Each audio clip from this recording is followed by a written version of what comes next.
Hey guys, welcome back to Contest Prep University. I'm Joe Klemczewski with Adam Atkinson. We are in episode 3 of Extreme Weight Loss to the Stage. And last time, Adam, we talked about the setup and how people generally even need to be approached with something that's going to be this big of a commitment. But let's pick apart the macros a little bit. Let's get into energy balance. We all tend to think, and there's some truth to this, that somebody who is heavier because of the physical demands, they need to eat more. I guess I shouldn't say everybody thinks that, because a lot of people think that, oh, if you're that heavy, you have a super slow metabolism, you have to eat like a bird. It really kind of skews more toward the higher amount of food you can eat.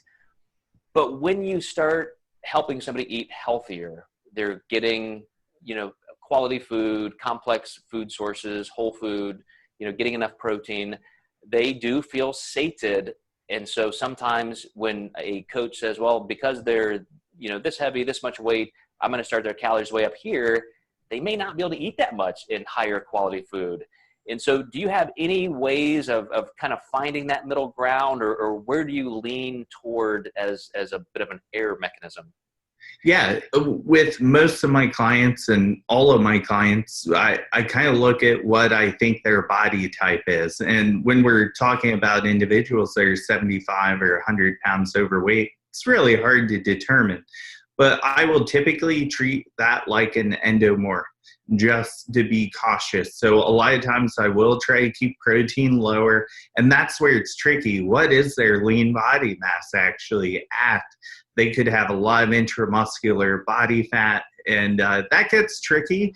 And sometimes you see clients start losing weight faster, and they're not an ectomorph because they wouldn't be up as heavy as weight as they are if they were, but maybe they're more on that mesomorph side, and you can maybe get back some of that protein later. But usually starting with the protein, trying to go just below their lean body mass just to be careful, so I can give more calories towards carbs and then the rest obviously with fats. But again, I do try to meet these type of clients more on a behavior basis. If it seems like food is just kind of a trigger for them, or even if there's emotional eating involved, to kind of just cushion that psychology to initially start. One of the things that I've done is, now that I have graded hundreds and hundreds of exams and case studies for the National Academy of Metabolic Science, I get to see a lot of coaches studying for a certification, going through the coursework, the videos. Then they get to this final exam that includes some case studies.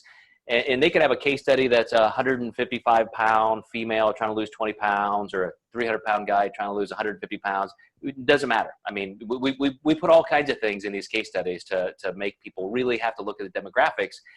And the people who nail it, the first step is they base everything on a healthy estimated body weight, a goal body weight. Because if you weigh 250 pounds and you're trying to get to 180, or you weigh 400 pounds or 600 pounds, do you keep just scaling food up? Like you said, lean body mass, they may have 240 pounds of lean body mass. Are you really going to have them eat that much in protein? They don't need it. And so I really find it's more physiologically appropriate and socially doable to say, okay, your estimated goal lean mass body weight is going to be here. So now let's look at the food. And if we have to put a little cushion there for extra calories because of their physical size and energy demands, maybe that is something that we talked about last time, like, that extra little splurge. You can keep your wine night in or something like that. But let's start with a food level that's going to be appropriate and not even worry about the extra weight. And I really think that's just a good place to start. Yeah, absolutely. So the final thing, we've got so many podcasts on this, but do you find that somebody who is just getting started with extreme weight loss, do they have a preference for carbs versus fat?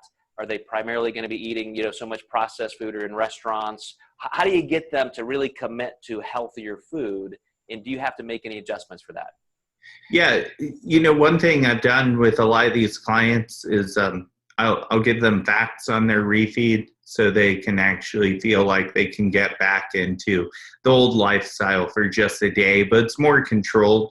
If you give people maybe an untracked day, a lot of people, when you don't provide some structure or some planning, that can really hurt a lot of people. And that's why they're coming to you, is kind of for these parameters, so to speak. Not to say I would never not give them an untracked day if there's a wedding or something like that. But they really do hire us for those parameters. But I try to keep them doable for them and give them just a little bit of something to look forward to. I completely agree. And that's the contention happening right now in the coaching industry is, even if somebody does have a really strict goal, they're going to be on stage in 6 weeks. Like, do you still let them have a little bit of something like that? Where do you have to become more objective? So I think those are all great points, Adam. And we're going to break them down in even further detail in the next episode. So you guys stay tuned.